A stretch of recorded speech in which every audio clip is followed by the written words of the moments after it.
નમસ્કાર મિત્રો, ફરીથી એક નવા વિડીયોની અંદર તમારું હાર્દિક સ્વાગત છે।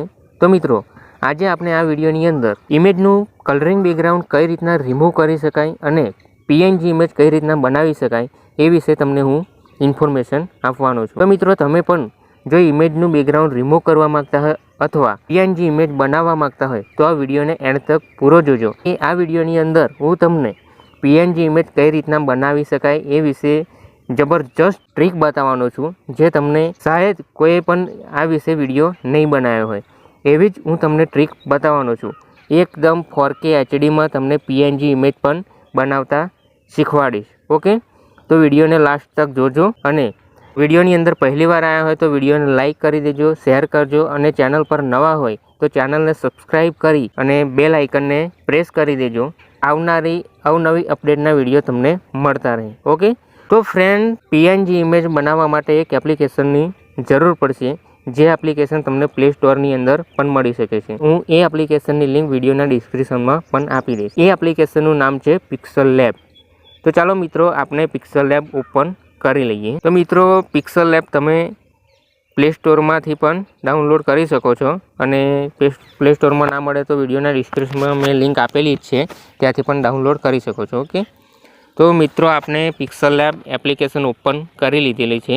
અહીંયાથી ટેક્સ્ટ છે આપણે રિમૂવ કરી દઈશું। અહીંયા વચ્ચેવાળા જે ઓપ્શન છે અહીંયા આગળ આપણે આવી જઈશું। અહીંયા આગળ ઇમ્પોર્ટનો ઓપ્શન છે, ઇમ્પોર્ટમાંથી જઈને આપણે ઇમેજ સિલેક્ટ કરી લેવાની છે। પહેલાં અહીંયાથી ગેલેરીમાં જતું રહેવાનું છે। ગેલેરીમાં જઈને તમારે જે પણ ફોટો કે ઇમેજનું બેકગ્રાઉન્ડ રિમૂવ કરવાનું છે અથવા પીએનજી બનાવવાની છે એ ફોટો સિલેક્ટ કરી લેવાનો છે। ઓકે, તો અહીંયાથી હું ફોટો ઇમેજ સિલેક્ટ કરી લઉં છું। મેં આ ઇમેજ સિલેક્ટ કરી દીધી। સિલેક્ટ કર્યા બાદ અહીંયાથી ઓકે કરી દેવાનું છે, બરાબર।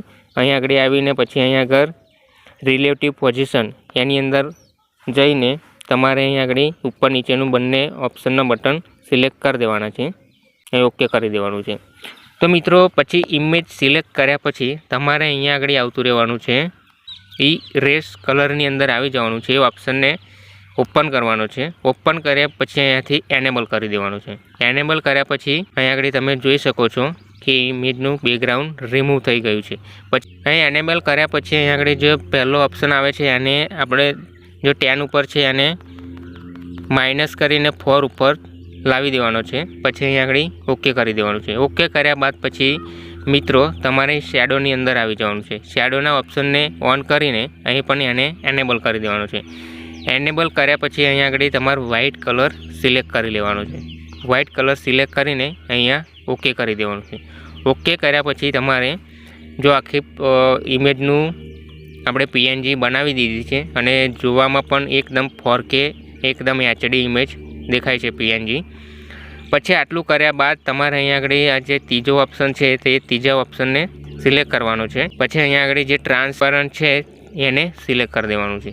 સિલેક્ટ કર્યા બાદ તમારો એકદમ પીએનજી ઇમેજ બની જશે। પછી અહીંયાથી સેવ કરી લેવાનું છે। અહીંયા આગળ જે સેવનો ઓપ્શન છે, સેવ ઇમેજ, અહીંયાથી તમારે ઇમેજ સેવ કરી લેવાની છે। ઓકે, અહીંયા આગળ પીએનજી જ રાખવાનું છે। સેવ ટુ ગેલેરી કરશું એટલે ડાયરેક્ટલી તમારી ઇમેજ સેવ થઈ જશે। ઓકે, આપણે એકવાર ફરીથી જોઈ લઈએ તો આપણે પિક્સલ લેબ પછી ઓપન કરી લઈએ। હું તમને ગેલેરીમાં પણ બતાવી દઉં કે આપણી જે પીએનજી ઇમેજ બનાવી એ ગેલેરીમાં પણ આવી ગઈ છે। તો તમે જોઈ શકો છો મિત્રો, આપણી પીએનજી બનીને આવી ગઈ છે। ઓકે, તો પછી વાર તમને હું પિક્સલ લેબમાં પણ કરીને બતાવી દઉં।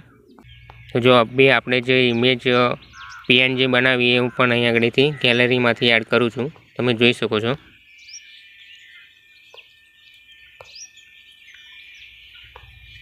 જો એ પણ આપણી પીએનજી ઇમેજ બની ગઈ છે। અહીં આગળ જે ટ્રાન્સપરન્સી આપણે કર્યું હતું એની જગ્યાએ આપણે કલર કરી દઈશું એટલે તમને આઈડિયા આવી જાય। જો ઓકે, તો ફ્રેન્ડ્સ, આ રીતે આપણે કોઈપણ ઇમેજનું પીએનજી બનાવી શકીએ છીએ। જો તમને વિડીયો ગમે તો લાઇક કરી દેજો, શેર કરજો અને ચેનલને સબસ્ક્રાઈબ કરી દેજો, તો આવનારી અવનવી અપડેટના વિડીયો તમને મળતા રહે। Okay, thank you so much.